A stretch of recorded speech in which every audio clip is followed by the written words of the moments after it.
Assalamualaikum warahmatullahi wabarakatuh. Halo semuanya, gimana nih kabar dari teman-teman semua? Semoga kita selalu diberikan kesehatan ya. Oke, pada video kali ini saya akan membahas tentang audit investigatif dengan teknik audit. Video ini dibuat guna memenuhi tugas ujian akhir semester mata kuliah audit investigatif. Sebelumnya, terlebih dahulu perkenalkan, nama saya Siti Amanatun, NIM 1705520228 dari kelas E1 Audit Investigatif, Program Studi Akuntansi Universitas Teguh Semarang. Dalam video kali ini, saya akan membahas beberapa pokok bahasan, diantaranya yaitu yang pertama ada kunci keberhasilan audit, yang kedua adalah pengertian teknik audit, dan yang ketiga adalah teknik-teknik audit beserta contohnya. Berikut ini langsung saja kita mulai pada pembahasannya.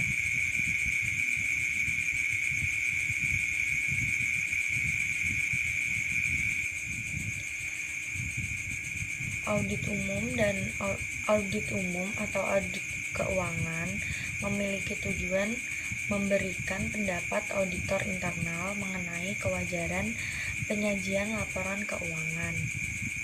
Oleh karena itu, audit ini disebut opinion audit.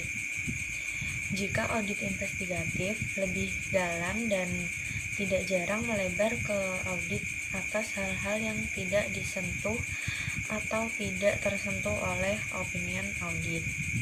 Dari sini kita tahu ya, bahwa audit investigatif itu merupakan lanjutan dari audit umum atau audit keuangan. Karena audit investigatif ini lebih melebar dan lebih mendalami temuan-temuan dari audit umum atau audit keuangan itu.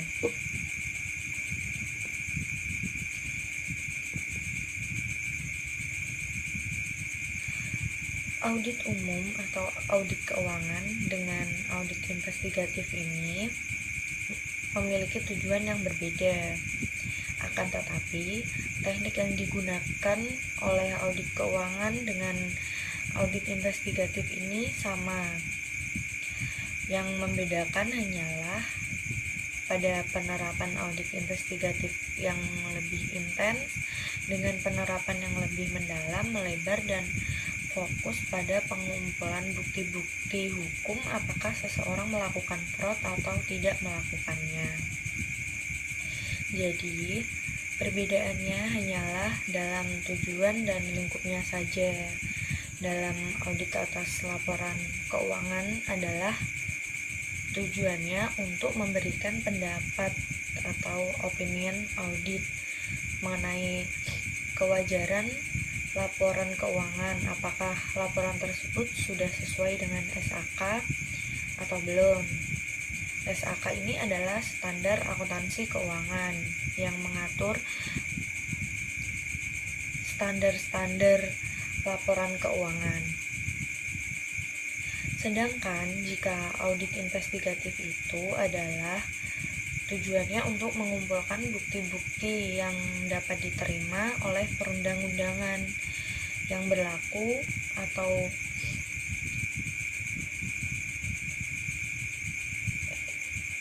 mengumpulkan bukti hukum dan barang bukti yang pembuktiannya yang berlaku guna untuk mengetahui siapa yang melakukan fraud tersebut. Berikutnya ini adalah pokok pembahasan yang pertama, yaitu kunci keberhasilan audit investigatif. Pada kunci keberhasilan ini terdapat 4 kunci sebagai berikut ya. Yang pertama adalah mengerti dengan baik persoalan yang akan dipecahkan, apa yang akan diaudit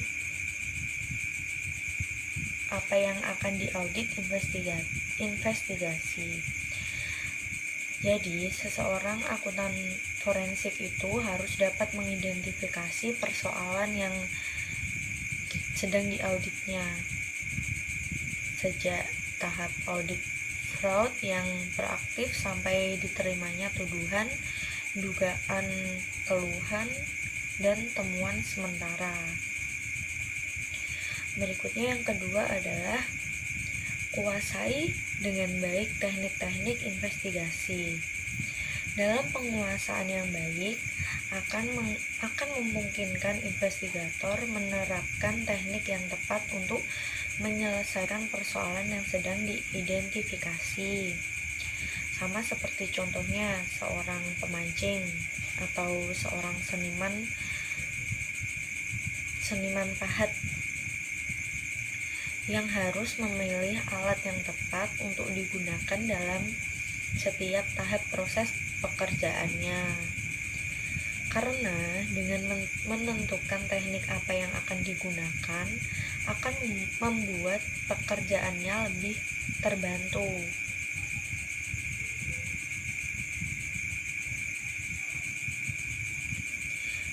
Berikutnya ini adalah yang ketiga.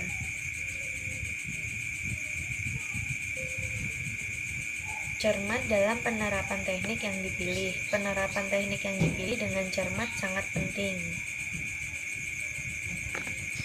Bayangkan saja jika sudah memiliki teknik yang tepat, akan tetapi pelaksanaannya tidak ada unsur kecermatan di dalamnya, maka hasilnya tidak akan sesuai dengan yang sudah diharapkan. Dalam audit investigatif, kecermatan dapat terlihat diantaranya dari cara kita dalam mengajukan pertanyaan, menentukan kapan pertanyaan tertentu itu harus diajukan, dan sebagainya. Yang keempat adalah cermat dalam menarik kesimpulan dari hasil penerapan teknik yang kita pilih. Penemuan yang terlihat sepele di tangan penyidik yang mempunyai pengetahuan dan pengalaman yang luas merupakan bukti yang kuat dalam proses pengadilan. Kecermatan dalam menafsirkan temuan jelas terlihat dalam komputer forensik. Berikutnya ini adalah teknik audit. Pengertian teknik audit.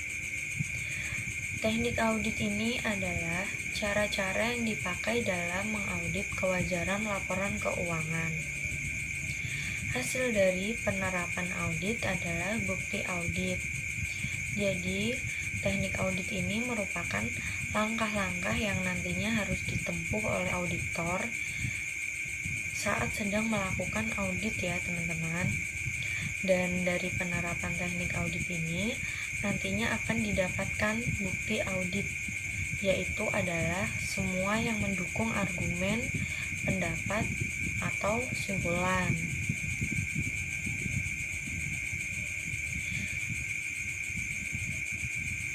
pokok bahasan yang berikutnya yaitu adalah teknik audit.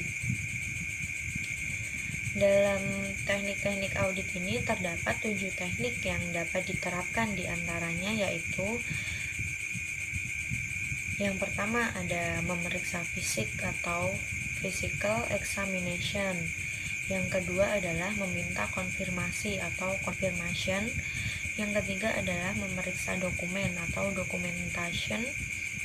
Yang keempat adalah review analytical atau analytical review. Yang kelima adalah meminta informasi lisan atau tertulis dari auditee atau inquiries of the auditee. Yang keenam adalah menghitung kembali atau re-performance. Dan yang ketujuh atau yang terakhir adalah mengamati atau observation. Berikut ini akan saya jelaskan satu persatu dari teknik-teknik audit ini.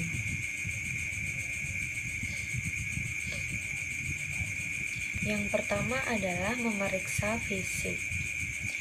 Biasanya diartikan sebagai perhitungan secara langsung, baik perhitungan uang tunai, barang, aset tetap, atau barang berwujud lainnya. Mengamati ini sering diartikan sebagai pemanfaatan indera kita untuk mengetahui sesuatu. Saya ambil contoh saat kita sedang melakukan kunjungan ke suatu pabrik,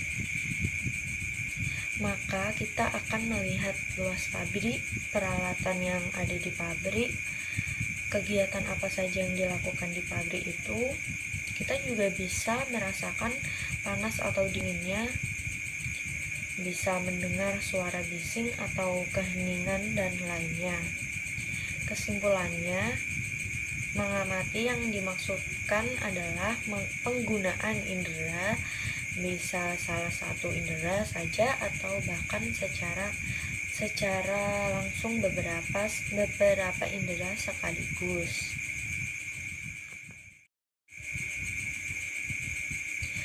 Contoh berikutnya adalah dalam pemeriksaan fisik pada suatu gudang pabrik guna untuk mengetahui berapa persediaan yang ada, yaitu dengan cara menghitung satu persatu atau memeriksa fisik. Misalnya nih, gudang pabrik kan sangat luas dan untuk barang persediaannya pasti sangat banyak. Jadi, auditor juga tetap harus melakukan pemeriksaan fisik satu persatu. Karena banyak sekali kejadian kecurangan dari pemeriksaan ini. Persediaan di gudang kan biasanya bertumpuk-tumpuk. Bisa saja tumpukan dari persediaan itu kan sangat banyak ya. Bisa saja tengahnya terdapat ruang kosong atau tengahnya tuh bolong, jadi yang ada isinya tuh cuma pinggir-pinggirannya aja. Jadi itulah betapa pentingnya dilakukan pemeriksaan fisik pada barang ataupun uang ataupun aset tetap dan lainnya, guna untuk mengetahui jumlahnya itu sesuai apa enggak sih gitu. Yang kedua, meminta informasi dan konfirmasi atau confirmation. Meminta informasi dari auditee dalam audit investigatif harus disertai dengan informasi dan sumber lain agar dapat meminimalkan peluang auditee untuk berbohong.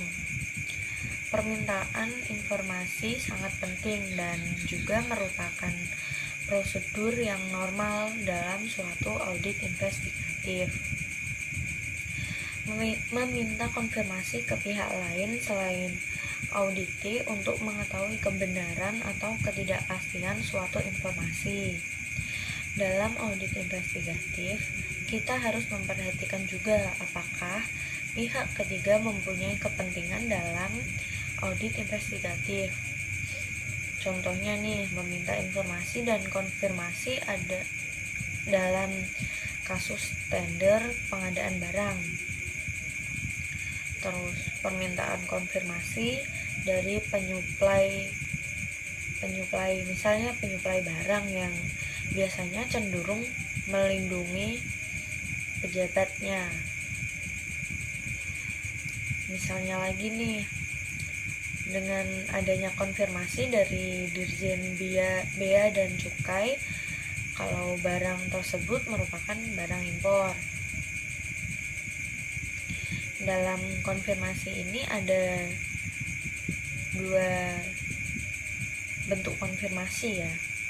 Yang pertama, konfirmasi bentuk positif, yaitu meminta responden untuk menunjukkan apakah ia setuju dengan informasi yang dicantumkan. Dan konfirmasi yang kedua adalah bentuk negatif, yaitu meminta penerima konfirmasi untuk memberikan jawaban hanya jika ia tidak setuju dengan info yang dicantumkan. Oke, berikutnya yang ketiga adalah memeriksa dokumen. Teknik ini tidak perlu adanya pembahasan yang khusus. Tidak ada audit investigatif yang tidak memerlukan pemeriksaan dokumen. Dengan kemajuan teknologi ini, maka definisi dokumentasi menjadi lebih luas, termasuk informasi yang diolah, disimpan, dan dipindahkan secara elektronik atau secara digital. Ada dua jenis dokumentasi yang dapat memberikan bukti, yaitu dokumen intern atau biasanya ini dokumen yang disimpan tanpa pernah keluar pihak. Contohnya nih, seperti laporan jam kerja karyawan. Dan yang kedua ini adalah dokumen ekstern. Dokumen ekstern ini merupakan bukti dokumen yang berasal dari luar, seperti contohnya faktur, wesel bayar yang ditolak, ataupun asuransi, polis asuransi.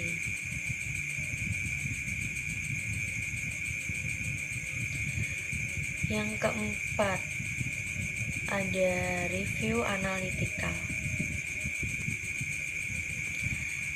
Review analitikal yang terpenting bukan dari perangkat lunaknya, akan tetapi yang terpenting adalah menguasai gambaran besarnya dulu, yaitu adalah think analytical first. Review analytical adalah sebagai bentuk penalaran deduktif. Tekanannya adalah pada penalarannya, proses berpikir. Jadi, analytical review ini merupakan sesuatu bentuk penalaran yang membawa auditor pada gambaran mengenai wajar atau pantasnya suatu data disimpulkan dari gambaran yang diperoleh secara global. Contohnya adalah, misalnya kita sedang melakukan audit investigatif pada suatu bank, bahwa auditor dapat melakukan prosedur ini pada akun beban bunga dengan mengalirkan tingkat rata-rata dengan saldo rata-rata pinjaman. Kemudian, auditor akan menggunakan hasilnya untuk membandingkan dengan jumlah yang dicatatkan oleh klien. Dalam review analytical ini ada 7 teknik yang digunakan dalam review analytical. Di antaranya yaitu yang pertama, teknik Bettridge, Vergleich, dan Z-Vergleich. Yang kedua adalah membandingkan anggaran dan realisasi. Yang ketiga adalah analisis vertikal horizontal. Yang keempat adalah hubungan antara satu data keuangan dengan data keuangan lain. Yang kelima adalah menggunakan data non-keuangan. Yang keenam adalah regresi atau analisis tren. Dan yang ketujuh atau yang terakhir adalah menggunakan indikator ekonomi makro. Berikut ini akan saya jelaskan satu persatu mengenai teknik dalam review analytical.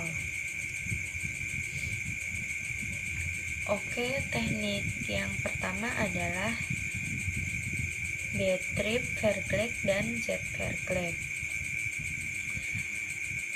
Dalam B-Trip Vergleich, investigator membandingkan perusahaan yang diaudit investigatif dengan saingannya yang seukuran. Pada dasarnya, B-Trip Vergleich ini dimanfaatkan akademisi seperti untuk menganalisis kompetensi atau persaingan.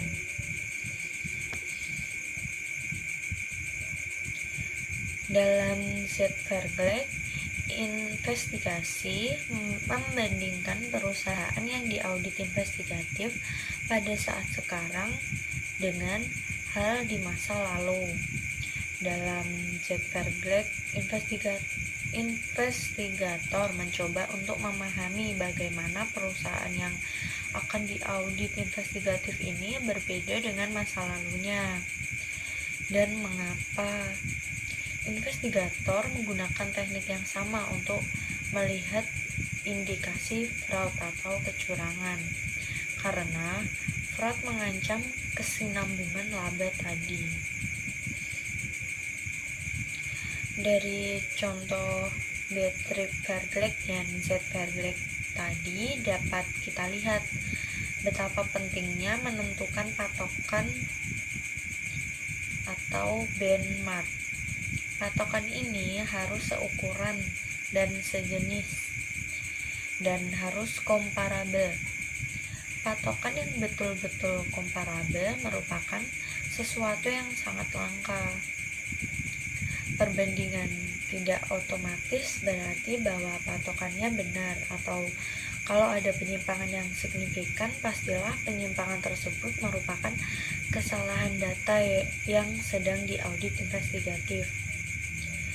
Kecermatan yang mutlak, jika diperlukan, cari data perbandingan lainnya. Hal yang utama adalah pemahaman kenapa berbagai data itu bisa berbeda-beda.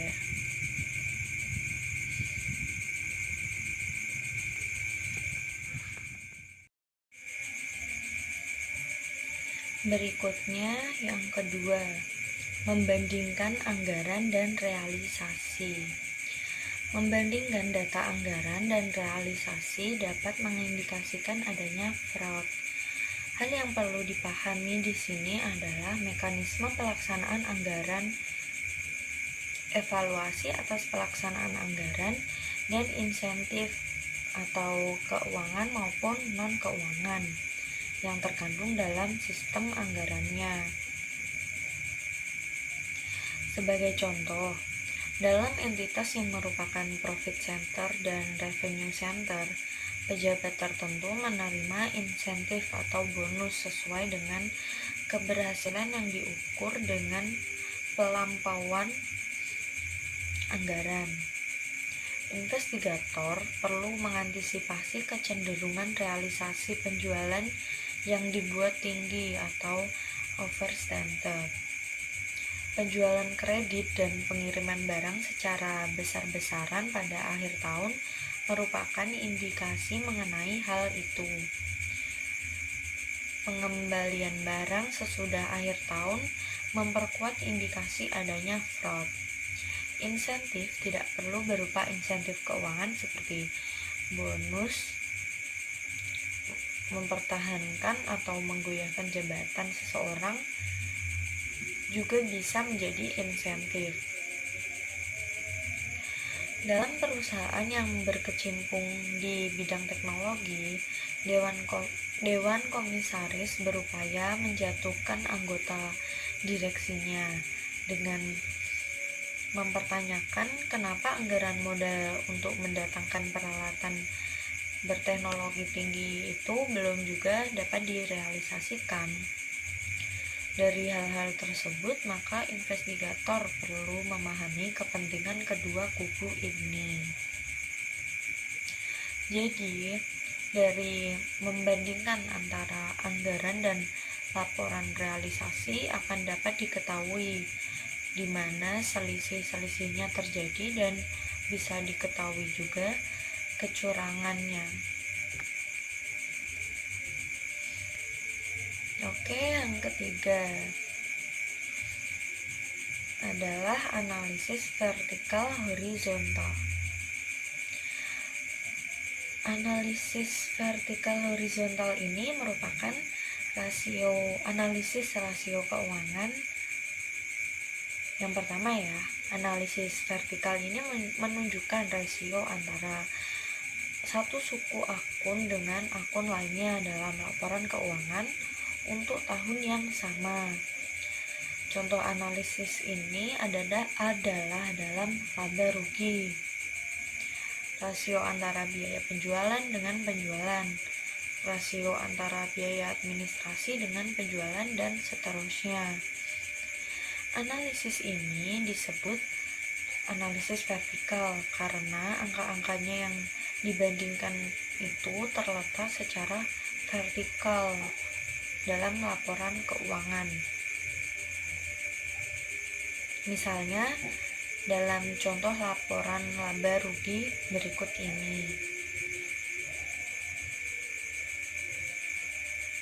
Akun laba rugi ada penjualan, harga pokok penjualan, laba kotor, biaya penjualan, biaya administrasi, biaya lainnya termasuk penyusutan dan jumlah biaya. Berikutnya sampingnya itu ada jumlah dan sampingnya lagi ada persentase. Dari contoh di atas, semua akun laba rugi dibandingkan dengan akun penjualan. Dalam struktur laporan laba rugi, akun-akun ini tersusun secara vertikal. Dengan analisis vertikal, investigator dapat mengubah angka-angka laporan keuangan ini dari nilai dalam mata uang rupiah ataupun dalam mata uang asing menjadi angka-angka dalam persentase atau dalam persen. Laporan keuangan dalam persentase disebut laporan keuangan berukuran sama atau Common Sense Financial Statement. Ada neraca berukuran sama, laporan laba rugi berukuran sama, dan laporan arus kas berukuran sama. Apa gunanya sih laporan keuangan berukuran sama? Oke, manfaatnya adalah dapat digunakan untuk membandingkan perusahaan sejenis yang mempunyai ukuran berbeda. Misalnya nih, investigator ingin membandingkan antara perusahaan obat-obatan perusahaan A dan perusahaan B. Perusahaan A ini mempunyai omset atau nilai peredaran atau penjualan sebesar 100 miliar rupiah, sedangkan perusahaan B adalah 10 triliun rupiah. Investigator bisa mengabaikan nilai rupiah dari kedua perusahaan tersebut karena yang ingin diketahui adalah misalnya apakah laba kotor sebagai persentase dari penjualan untuk perusahaan A lebih besar atau lebih kecil dari perusahaan B. Bisa saja A lebih tinggi dan B lebih rendah, ataupun sebaliknya B lebih tinggi dan A lebih rendah. Berikutnya, sedangkan analisis horizontal menunjukkan perubahan, kenaikan atau penurunan suatu akun untuk suatu periode tahun dibandingkan periode tahun sebelumnya ataupun berikutnya. Analisis ini tidak lain dari Z-Vergleich tadi yang dibahas sebelumnya. Angka untuk akun yang sama dari tahun periode sebelumnya atau tahun periode berikutnya dalam penyajian laporan keuangan disajikan berdampingan. Oleh karena itu, analisis ini disebut dengan analisis horizontal.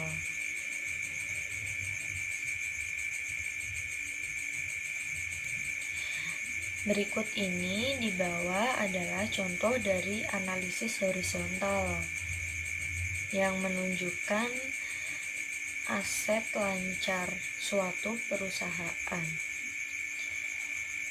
Di sini ada akun yang meliputi kas dan setara kas, piutang usaha, piutang lain-lain, persediaan, biaya dibayar di muka, dan jumlah aset lancar.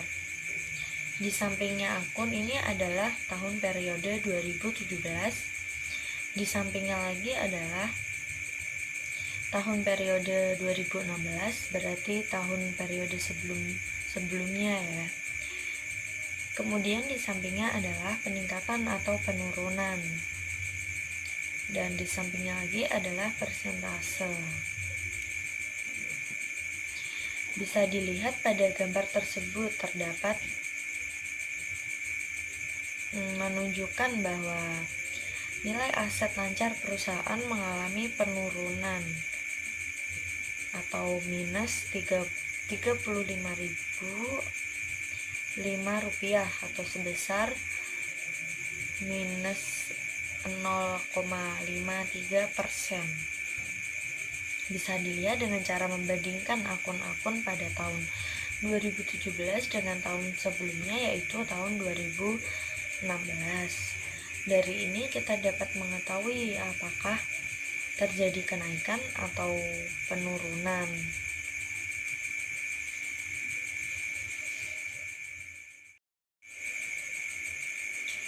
Berikutnya adalah yang keempat, ada hubungan antara data keuangan satu dengan data keuangan lain.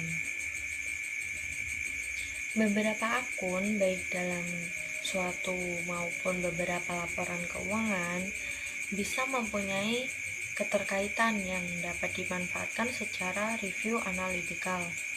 Contohnya nih adalah angka penjualan dengan piutang dan persediaan rata-rata, angka penjualan dengan bonus bagian penjualan, penghasilan bunga dengan saldo rata-rata tabungan, dan seterusnya.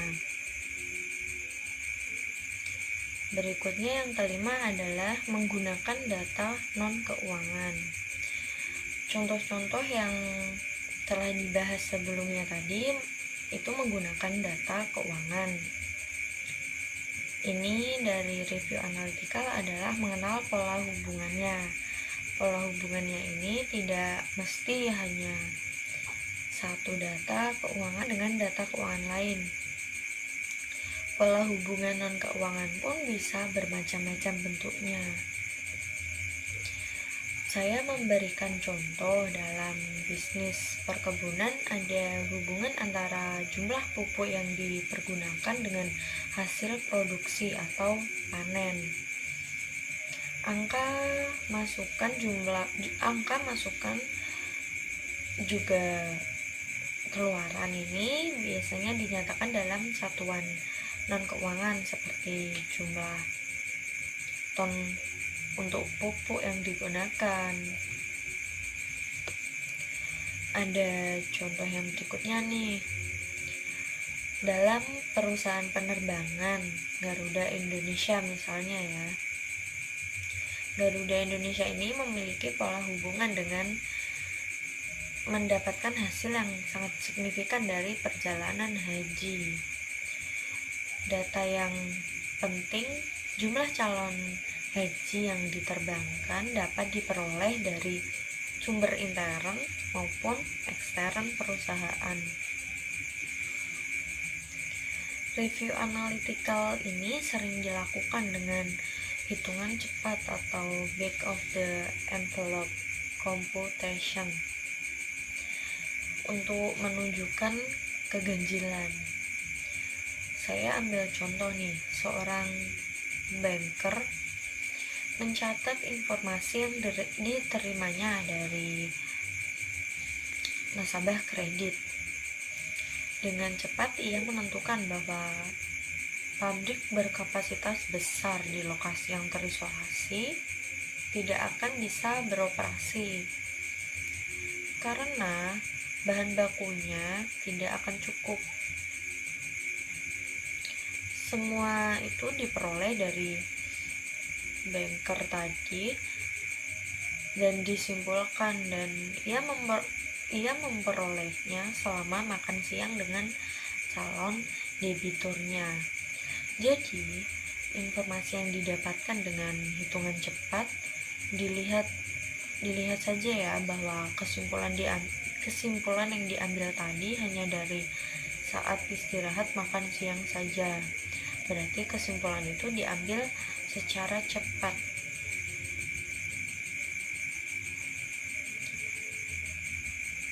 Berikutnya yang ada regresi atau analisis tren. Dengan data historikal yang memadai, semakin banyak data historikal, maka akan semakin baik review analitikal yang dapat mengungkapkan tren.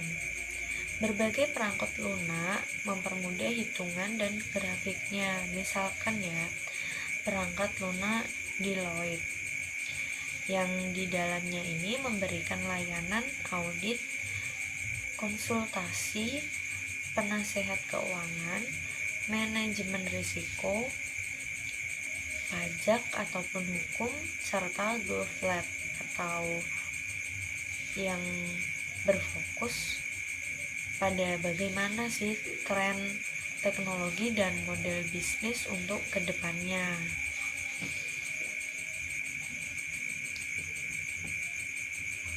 Yang berikutnya ini adalah yang terakhir, ada menggunakan indikator ekonomi makro.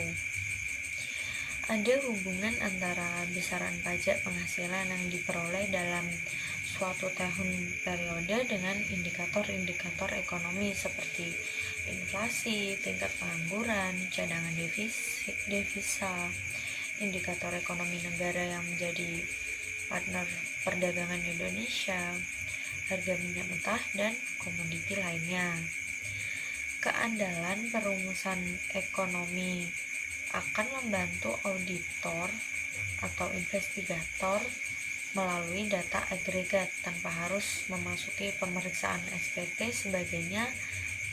sebagai langkah utamanya. Kalau ada indikasi kuat, baru akan dilakukan ke dalam pemeriksaan SPT dengan net worth method atau expenditure method.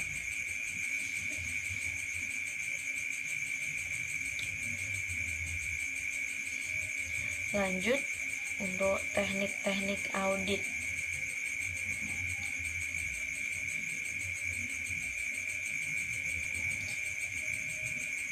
Yang kelima ya,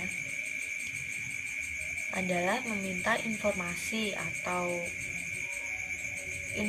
lisan atau tertulis dari auditee. Dengan meminta informasi dari pihak yang diaudit, baik secara lisan ataupun tertulis, akan dapat mendukung berjalannya pengauditan. Hal tersebut guna untuk menambah bukti-bukti atau saat audit berlangsung. Ini juga termasuk dalam meminta informasi dan konfirmasi dari pihak yang diaudit. Berikutnya yang keenam, menghitung kembali atau performance. Menghitung kembali ini tidak lain dari pengecekan kebenaran perhitungan seperti kali, bagi, tambah, atau kurang, dan lainnya. Ini prosedur yang sangat lazim dalam audit. Biasanya tugas ini diberikan kepada orang yang baru mulai sebagai auditor atau seorang auditor junior di kantor akuntan. Menghitung kembali ini dapat dilakukan dengan cara voting dan recomputer. Voting ini adalah penjumlahan kolom angka untuk menentukan apakah totalnya sama dengan yang telah diperoleh oleh klien. Dan untuk recomputed ini adalah perhitungan yang dilakukan untuk menentukan apakah perhitungan klien ini sudah benar.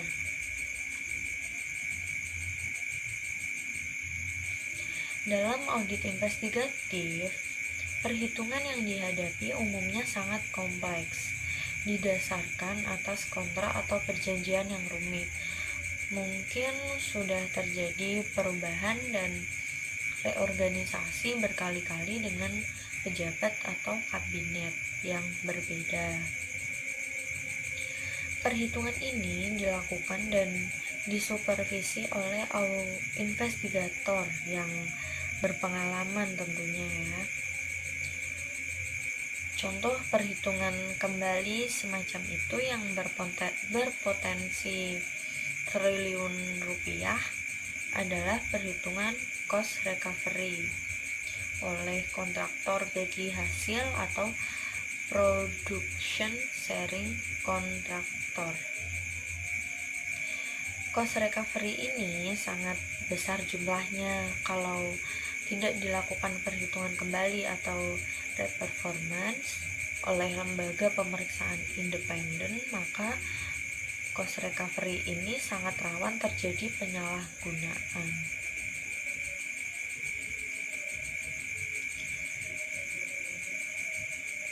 Kemudian yang terakhir atau yang ketujuh adalah mengamati atau observation. Mengamati adalah peninjauan atau pengamatan atau suatu objek secara hati-hati, ilmiah dan berkesinambungan selama kurun waktu tertentu untuk membuktikan suatu masalah. Mengamati ini termasuk ke dalam bagian pemeriksaan fisik karena melibatkan pengamatan, yaitu indera penglihatan kita secara fisik.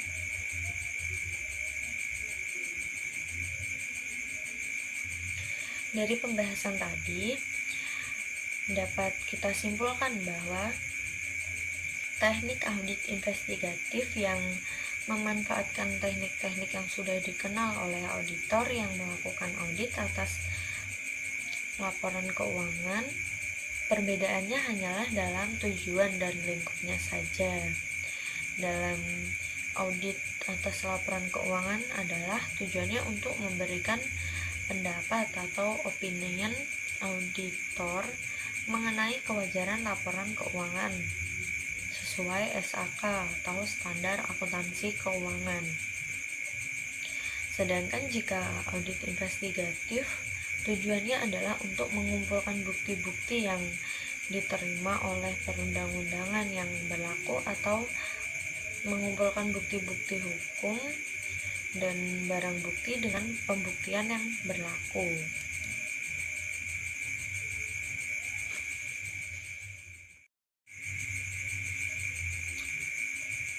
Oke, untuk penutup presentasi ini ada sedikit kata yang ingin saya sampaikan,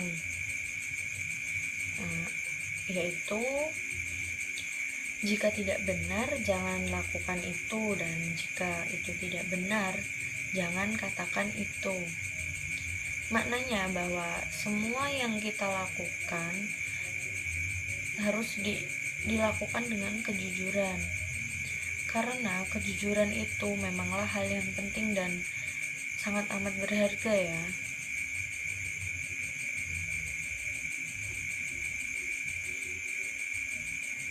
Itu kata yang dapat saya sampaikan.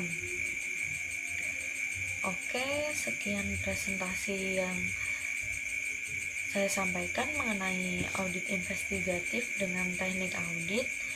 Jika terdapat kesalahan atau kekurangan dalam presentasi, sangat boleh untuk memberikan kritikan dan saran yang bersifat membangun supaya kedepannya saya dapat lebih mengerti dan memahami lebih baik lagi.